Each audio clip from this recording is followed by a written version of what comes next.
Good evening friends. तो शुरू करते हैं हमारी पहली क्लास नंबर सिस्टम से। इसमें हम सीखेंगे कि संख्याएं क्या होती हैं, संख्याएं कितनी प्रकार की होती हैं और अंततः हम सीख पाएंगे कि वास्तविक संख्या किसे कहते हैं।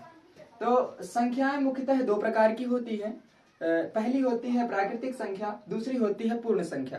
प्राकृतिक संख्या क्या होती है? जो एक से शुरू होती है और अनंत तक जाती है, मतलब एक से लेके अनंत तक की समस्त संख्याएं प्राकृतिक संख्याएं होती हैं।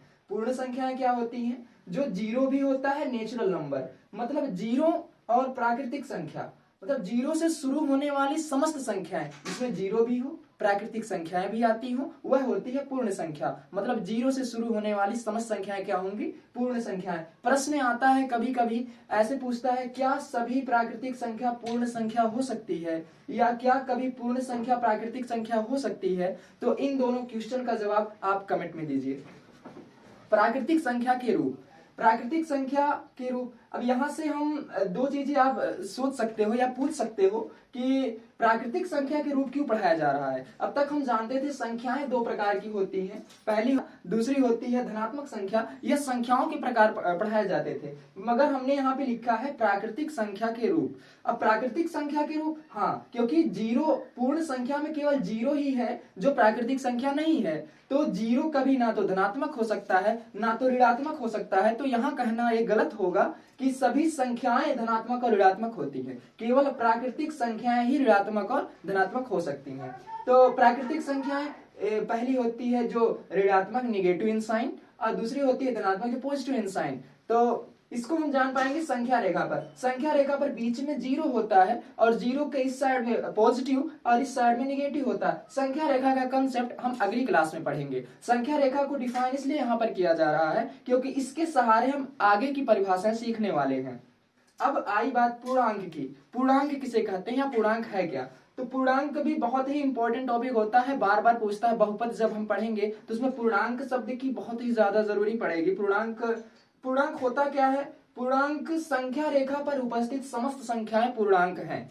संख्या रेखा पर उपस्थित मतलब ये जो संख्या रेखा दिख रही है, इस पे आने वाली जो भी संख्याएं हैं सब पूर्णांक के अंतर्गत आएंगी, सब पूर्णांक ही होती हैं। और इस पे संख्या जो नहीं आएगी वह पूर्णांक नहीं होता है। जैसे प्रश्न पूछता है, क्या अंडर रूट 2 एक पूर्णांक है या नहीं है, यह पूछता है। तो आप इसको नॉर्मली बता सकते हो, क्योंकि संख्या रेखा पर आप कहीं भी देखोगे अंडर रूट 2 नहीं मिलने वाला। तो हम कह सकते हैं अंडर रूट 2 एक पूर्णांक संख्या नहीं है, मतलब यह संख्या रेखा पर उपस्थित नहीं है, तो अंडर रूट 2 पूर्णांक नहीं है। तो परमेय संख्या, परमेय संख्या किसे कहते हैं? जिसे P बटा Q के रूप में लिख सकते हैं। P और Q जहां पूर्णांक होते हैं, लेकिन Q जीरो के बराबर नहीं होना चाहिए। यह शर्त देना क्या जरूरी था यहाँ पे? हाँ जरूरी था, क्योंकि P और Q पूर्णांक हैं। Q भी, जीरो भी तो पूर्णांक होता है, तो जीरो के बराबर Q नहीं होना चाहिए। इसलिए यह शर्त यहाँ पे दिया गया कि Q जो है जीरो के बराबर नहीं होना चाहिए। तो परमेय संख्या क्या हुई? जिसे P बटा Q के रूप में लिख सकते हैं। P और Q जहां पे एक पूर्णांक होने चाहिए, मतलब संख्या रेखा पर उपस्थित कोई संख्याएं होनी चाहिए, और लेकिन Q जो हो यह पूर्णांक के बराबर ना हो। वह कौन सा पूर्णांक? केवल जीरो के बराबर नहीं होना चाहिए Q, बाकी कोई भी पूर्णांक इसमें से हो सकता है।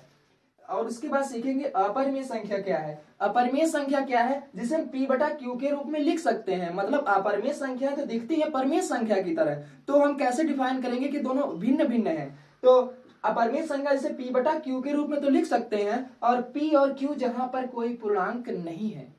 P और Q जरूरी नहीं है कि पूर्णांक होने चाहिए, लेकिन यह भी शर्त दी गई Q जीरो के बराबर ना हो। मतलब P बटा Q के रूप में हो, Q जीरो के बराबर ना हो, लेकिन P और Q पूर्णांक नहीं होंगे, तो वह संख्या अपरिमेय संख्या होगी। तो हमने बताया था एट लास्ट हम सीखने वाले हैं वास्तविक संख्या किसे, एट लास्ट हम सीखने वाले हैं वास्तविक संख्या किसे कहते हैं। वास्तविक संख्या, अब तक जितना हमने सीखा है उसी का निचोड़ होता है वास्तविक संख्या। वास्तविक संख्या क्या है? समस्त परिमेय संख्या और अपरिमेय संख्या को सम्मिलित करने से जो संख्याएं मिलती हैं वह वास्तविक संख्याएं होती हैं। कहने का मतलब ये हुआ कि वास्तविक संख्या वह होती हैं जिसमें अपरिमेय संख्या भी आती है, परिमेय संख्या भी आती है, सब वास्तविक संख्याएं हैं। मतलब अंडर रूट 2 भी एक वास्तविक संख्या है, 2 भी एक वास्तविक संख्या है।